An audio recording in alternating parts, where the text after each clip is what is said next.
Good morning. Welcome to First Community. My name is Glen Miles. I'm the senior minister here at this church. And if this is your first time joining us for worship, I want you to know this. We accept everyone, no matter who you are, what you may or may not believe, no matter where you're going, where you're heading in life. We want you to know, especially in this moment right now, that you are accepted and loved here at First Community. It really is my pleasure to welcome all of you to this service of worship where we consider what it means to have our faith under pressure. I'm glad you're here with us. Let's enjoy some music now from my friend Janelle.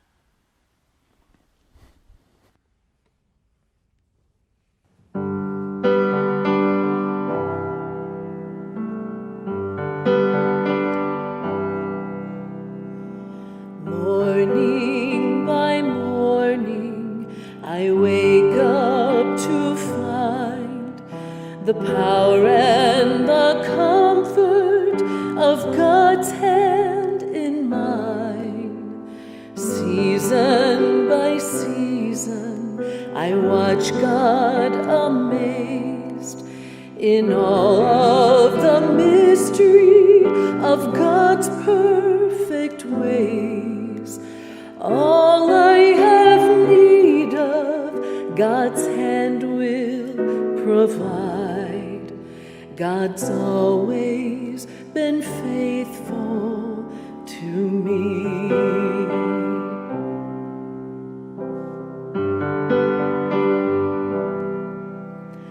I can't remember a trial or a pain God did not recycle to bring me gain.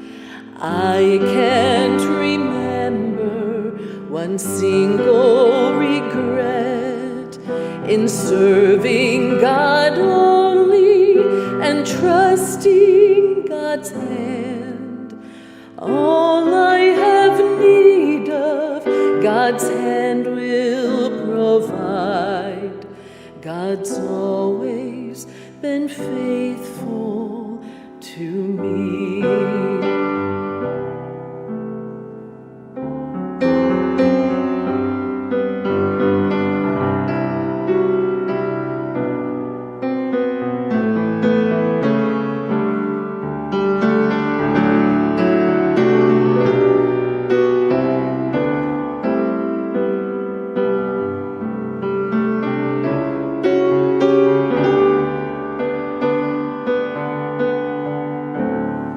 This is my anthem, this is my song, the theme of the stories I've heard for so long. God has been faithful, God will be again. God's loving compassion, it knows no end.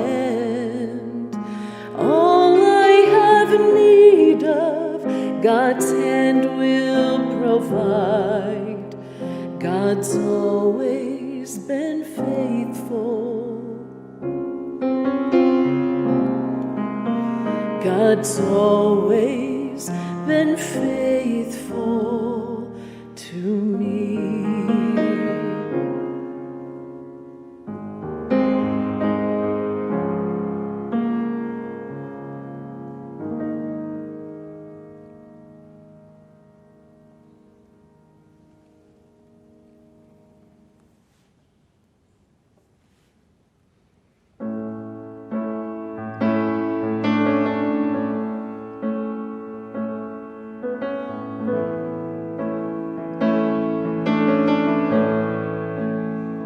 I love you, Lord. Oh, your mercy never fails me. All my days I've been held in your hands. From the moment that I wake up until I lay my head, I will sing of the goodness of God. And all my life you have been faithful.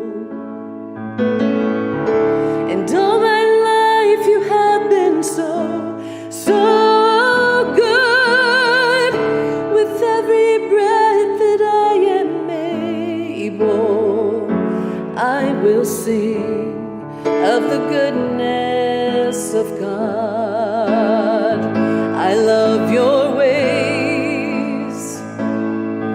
You have led me through the fire in darkest night. You are close like no other. I've known you as unchanging. I've known you as a friend. I have lived in the goodness of God. And all my life you have been faithful. And all my life you have been so good. With every breath that I am able, I will sing of the goodness of God. Your goodness is washing over, it's washing over me.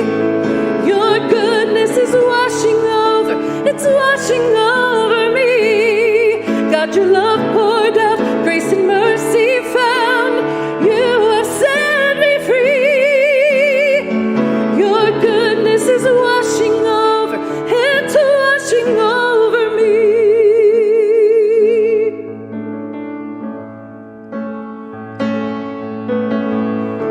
And all my life you have been faithful. And all my life you have been so good. With every breath that I am able, I will sing of the goodness of God.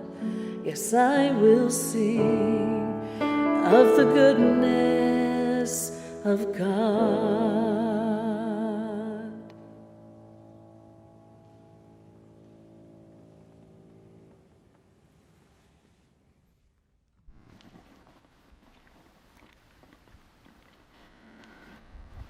I love hearing Janelle sing. That last song she just did is one of my favorites of hers. She sings that often at our 5:30 service, which begins again in a couple of Sundays here at First Community North. It's just a joy to be with her in worship for sure. Here's today's scripture reading. It's from the Message translation, a modern paraphrase, as it were, of the Bible. It's from James chapter 1, verses 2 through 4. Consider it a sheer gift, friends, when tests and challenges come at you from all sides. You know that under pressure, your faith life is forced into the open and shows its true colors. So don't try to get out of anything prematurely. Let it do its work so you become mature and well-developed, not deficient in any way. Consider it a sheer gift, friends, when tests and challenges come at you. What an interesting thing for James to say. It's true, though, is it not? That tests and challenges often reveal who we truly are, and they also can become opportunities for growth, places where we can see a new sense of ourselves and understand ourselves in a deeper and maybe even be surprised, a surprisingly deeper way.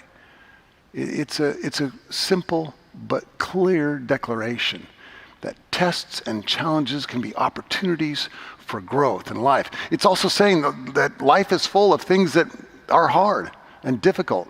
Sometimes life is chaotic and messy and ugly even. But when these moments happen to us, James is suggesting that we put our faith into practice, our following of Jesus into practice, to allow ourselves to look at whatever it is happening through that lens of our faith, of our beliefs. When I was in seminary, my favorite class in graduate school was ethics with Professor Fred Norris. Dr. Norris was brilliant and he was hilarious. He was the funniest professor I've ever had in college or any of the graduate school work that I did. He like I said, he could be brilliant in class, and if you made it a weak argument, he would cut you down quick and make sure you understood why your argument wasn't very strong. But he was just funny and jovial, and he could make everybody just burst into laughter no matter what was going on. I remember one time about 1 minute before class was about to start, all of us were there. It was a small class, like a seminar style class, maybe 10 men and 2 women. We heard Norris out in the hallway, and he's laughing. Can't hear who he's talking to or what he's saying, but his laughter just keeps, these bursts of laughter keep coming out. And we all start to giggle in our class a little bit, just thinking about whatever it is he's laughing about. And then he comes into class and he's laughing and looking at us. He's like, "Hey, good morning, boys and girls. I have something for you." He said, "I saw a bumper sticker on the way into class this morning. It's a good lesson for us to learn." He turned around up on the chalkboard and he wrote, "Stuff happens." The word wasn't stuff. You might be able to guess what it was. It was a real popular bumper sticker back in the 80s and 90s. He wrote, "Stuff happens," and he just burst into laughter again. And he just said, "Isn't that great? It's so true too." And then he took a deep breath and he got real serious. And he said, "This might be one of the most important lessons you learn in my class. Stuff happens. And your job as pastors, when you finish your work here, is to wade with your people into the stuff. Don't you ever forget that. Your job is to wade in and not come in with cheap answers, not come in with easy, simplistic sayings. In fact, don't even say anything, but just wade into the middle of whatever they're going through and stand there and be there with them. Because stuff happens." And then he smiled and he said, "That's it. That's it for today. Take the rest of the hour off. That's enough to consider." He's so right. Life's chaotic. It's messy. Things happen. Rabbi Kushner wrote a very well-known book. Maybe you've read it before. If you haven't, I highly recommend that you do, titled "When Bad Things Happen to Good People." Oftentimes, though, people, when they're talking about the book, will, I guess subconsciously, change the word "when" to "why." Why bad things happen to good people. I've heard many people in Bible studies and conversations and others, when this book comes up, they'll say, "Oh, what's that rabbi's book? Oh yeah, Why Bad Things Happen to Good People." It's interesting, isn't it? I think that's because inherently so many of us oftentimes want to know why. Something bad happens in your life and you shake your fist at God or heaven or the universe or whatever it might be, or at your spouse or your friend or your neighbor or a teacher or someone, and you ask, why? Why is this happening? Why did this happen to me? Someone tell me why. Even Jesus on the cross, in a moment of sheer fright, of absolute terror, cries out, my God, why?" In Aramaic, it's "Eloi, Eloi, lama sabachthani." In his own language, you can even feel it and hear the pain. My God, why? Do you know? Jesus never receives an answer to that question. Nowhere in the Gospels do we find someone explaining why. Nowhere in the New Testament does anyone explain why Jesus is abandoned in this moment. That's essentially the conclusion that Rabbi Kushner comes to in his book, When Bad Things Happen. We don't try to answer the question why. We move from why to what. Consider this quote that our media folks will put up on your screen for you in just a moment. This is from Kushner's book, When Bad Things Happen to Good People. "Pain is the price we pay for being alive. Dead cells, for example, our hair, our fingernails, can't feel pain. They cannot feel anything. When we understand that, our question will change from why do we have to feel pain to what do we do with our pain so that it becomes meaningful and not just pointless, empty suffering. We change the question from why to what. What do we do with our pain so that it becomes meaningful? Now, you need to know, Rabbi Kushner does not write in the abstract. He's not writing from some theologian's residence in a nice cushy position somewhere in a beautiful college campus. No, he's writing from his own experience. His son died at age 14 from a terrible disease that causes the body to age prematurely. He lost that boy. And from that loss came this beautiful reflection on bad things happening to good people. Sometimes though, and I've seen this in my ministry many times, we tend to avoid the pain. We push it aside. We don't take James's advice and try to consider it a gift to face whatever it is that's going on and to bring our faith into the picture. Instead, we're afraid, and so we push it down, and we cover up the pain, the source of the pain, whatever it might be, with anger and frustration and worry and anxiety and addictive behaviors and worse. I've seen it happen too many times. I could fill the next couple of hours. I could probably go every day for an hour this next week with stories I've seen in my own ministry. I've been doing this work for 40 years, in my own life as well. I'll confess, many times I cover sad, that is when I'm feeling sadness, with mad. Cover sad with mad. And that's something I've had to work on throughout my adult life to be sure that I'm facing whatever the sadness might be. I recall a time back in 1995. I just finished my doctoral work at the School of Theology at Claremont out on the West Coast. Flew out to the West Coast from Atlanta where I was serving, went through the line, celebrated, did all that. A couple weeks later, came back to church, and I asked the administration folks to change all the paperwork, the newsletters, the bulletins, the letterhead, all of that, from Reverend Glen Miles to Dr. Glen Miles. Yes, I was proud of earning that degree, and I wanted that to be my title on all the stuff. Didn't think too much about it, but just made that change. Well, the next Sunday came up, and preached at the 9 o'clock service. The bulletin said Dr. Glen Miles preaching, taught Sunday school at the 10 o'clock hour, went back into the pulpit at the 11 o'clock worship service. Everything went fine. Music was great. It was a good day. But I noticed after it was over, I'm standing at the back of the sanctuary at the church there in Atlanta, shaking hands with people as they're leaving, that this man named Bob, we'll call him Bob, that wasn't his real name, he's over here to the right, to my right. And he's kind of rocking back and forth, and he looks to be frustrated or angry or anxious or something. And so I just kind of made a mental note to be ready for whatever was coming. And finally the line completely clears, and then he quickly walks over to me. I stick out my hand to shake his hand, and he shakes it real hard, and he says, "Who do you think you are? Why do we care about whether or not you have a doctorate? You're an arrogant jerk. Why did you change that in the bulletin? That's ridiculous." And he stormed away. I'm not often left speechless, but I didn't know what to do.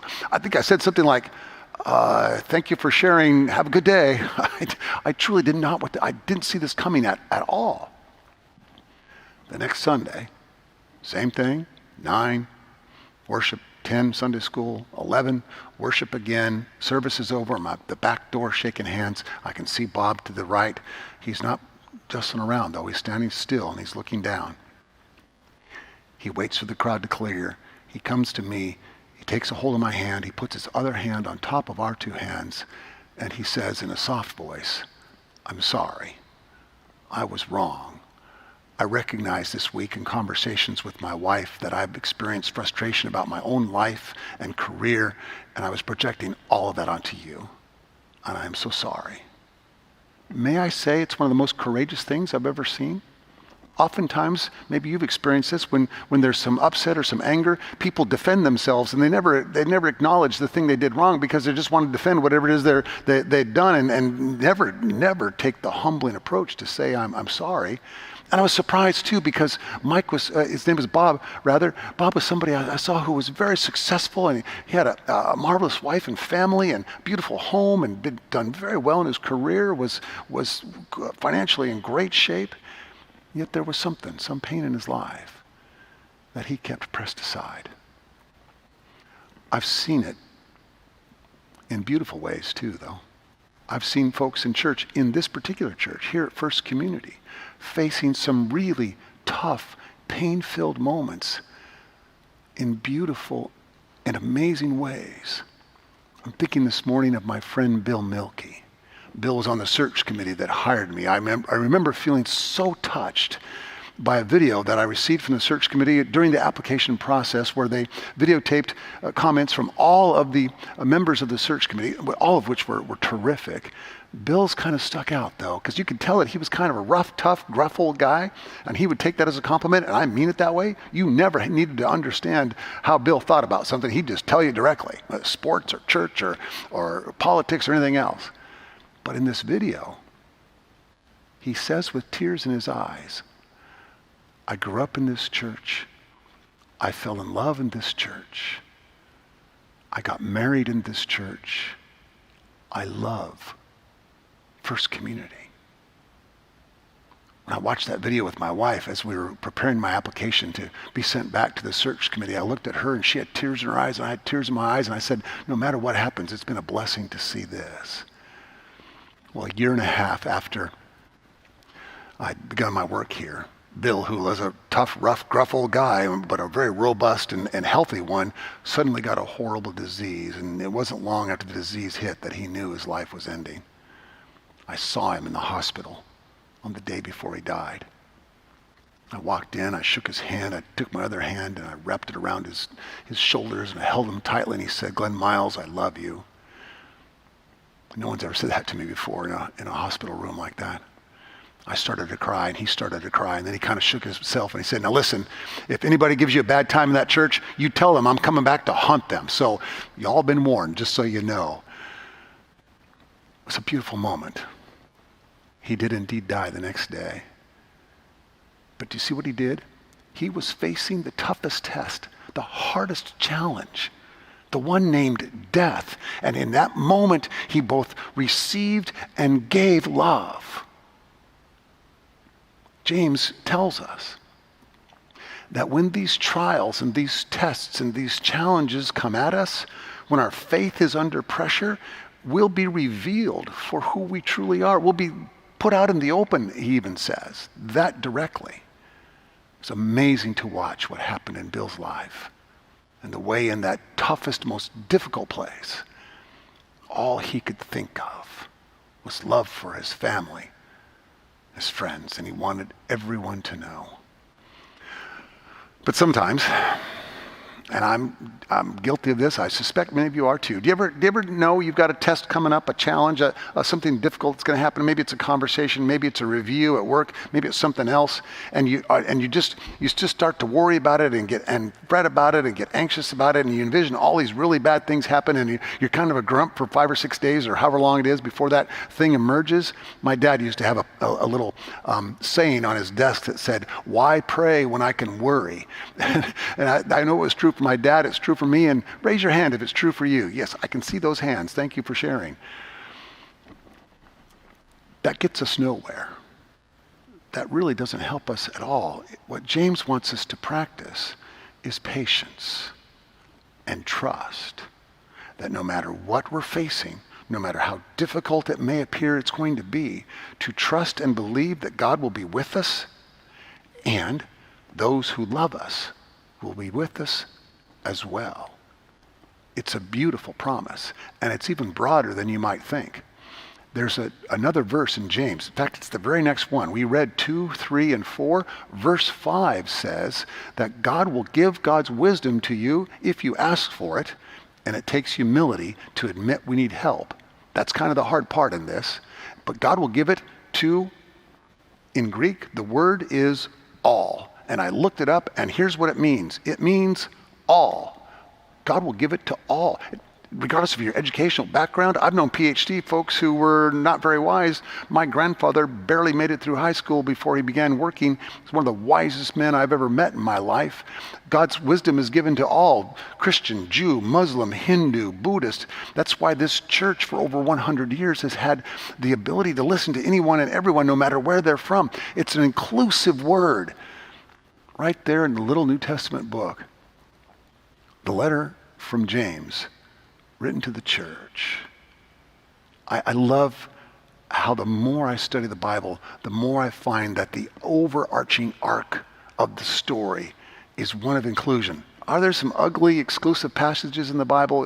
There are. There's some problematic things. But the overarching arc, the arc of the story, moves us toward a full and complete inclusion. And what that means for us from James is you and I are right now surrounded not only by the Spirit of God, but the Spirit and wisdom of our friends and neighbors and loved ones. It's a cruciform kind of shape. There's the wisdom of God from on high, and there's the wisdom that God gives to those who are around us, to those we love and trust. And so the question becomes, do we have the courage in the face of whatever it is we're dealing with to be honest about what we're feeling, to listen to our friends, to find advice from the wise ones in our lives? You know, Rabbi Kushner says in his book that he would give up everything if his son could be alive again. But he recognizes that's not a choice, that life is too often filled with chaotic messes. And the question then from him and for us, and I would say from the little letter of James, is what makes us human is how we handle the chaos, how we face it, how we move into it. Because when our faith is under pressure, the promise is that we are called to wade in together with each other until we can find our way through to the other side. God bless you on this day.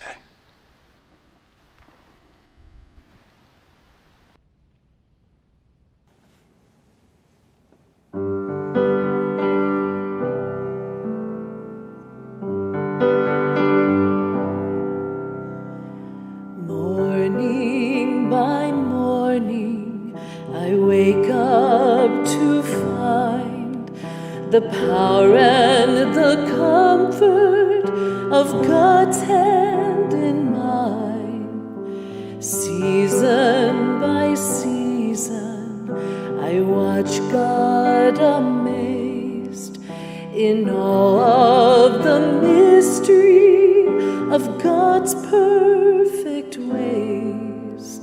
All I have need of, God's hand will provide. God's always been faithful to me.